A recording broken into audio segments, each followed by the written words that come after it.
La parole est à notre collègue Claude Kern pour le groupe Union des démocrates et indépendants, Union centriste, pour 2 minutes. Monsieur le Président, mes chers collègues, ma question s'adresse à Monsieur le garde des Sceaux. Le verdict est tombé mardi. Une amende de 750 € infligée à un administré ayant violemment agressé le maire de Guebwiller dans le Bas-Rhin. La nouvelle s'est diffusée rapidement au sein de la grande famille des élus. Et la stupéfaction a été totale en entendant les réquisitions du parquet qui a requalifié le délit en contravention simple au motif que le maire était agressé en tant que président d'une association foncière. Heureux soit l'agresseur qui échappe à la peine encourue en cas de circonstances aggravantes en matière de violence sur une personne dépositaire de l'autorité publique.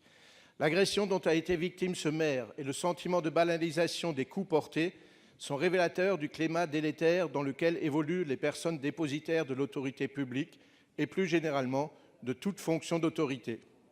J'en veux pour preuve les agressions d'élus de la République qui ont eu lieu ces derniers mois à Bernières-sur-Mer, à Révona, etc. Bien sûr, chacune de ces agressions s'accompagne de circonstances propres. Néanmoins, il est une réalité que nous ne pouvons nier.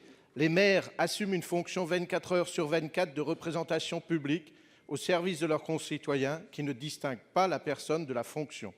De facto, un agresseur, dès lors qu'il connaît la qualité de maire de la victime, cherche délibérément à nuire à la fois à la personne et à la fonction. Il semble extravagant de reclasser ce genre de délit en simple contravention. Monsieur le ministre, il me semble urgent que nos maires, piliers locaux de la République, se sentent soutenus et accompagnés dans leur mission par d'autres acteurs de nos institutions que sont les magistrats du parquet. Aussi, Monsieur le ministre, nous vous demandons quelles instructions vous entendez donner pour assurer une protection effective des maires et réaffirmer le respect à l'endroit de ces femmes et hommes qui se dévouent au quotidien au service de nos concitoyens. Merci.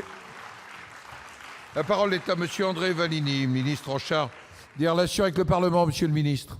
Merci, Monsieur le Président. Monsieur le sénateur, l'homme condamné ce mardi à Strasbourg, dont vous venez de parler, était poursuivi pour avoir asséné des coups au maire de la commune de Guebwiller, violence ayant entraîné une incapacité totale de travail de 2 jours.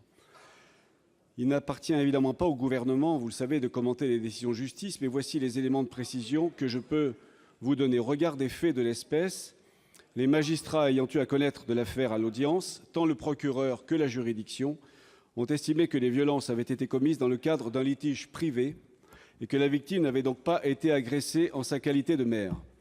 C'est pour cette raison que les faits ont été requalifiés juridiquement de violences volontaires ayant entraîné une incapacité totale de travail inférieure à 8 jours, soit une contravention de 5e classe réprimée par le code pénal d'une amende maximale de 1 500 €.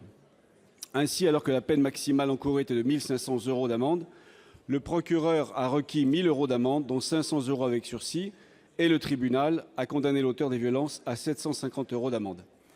Les magistrats ont donc qualifié les faits comme ils le souhaitaient, en toute indépendance, et ils ont appliqué la loi en conséquence. Les parties ont bien sûr la possibilité d'interjeter rappel de cette décision judiciaire. Si un débat doit avoir lieu sur cette décision, ce ne doit pas être dans cette enceinte, bien sûr, mais devant la cour d'appel. Et en terminant, Monsieur le sénateur, je veux m'associer à l'hommage que vous avez rendu aux maires et à tous les élus locaux de notre pays qui se dévouent sans compter pour l'intérêt général et le bien-être de nos concitoyens. Monsieur Kern, 7 secondes. Juste remercier, Monsieur le ministre, de ne pas avoir répondu à mes questions. La parole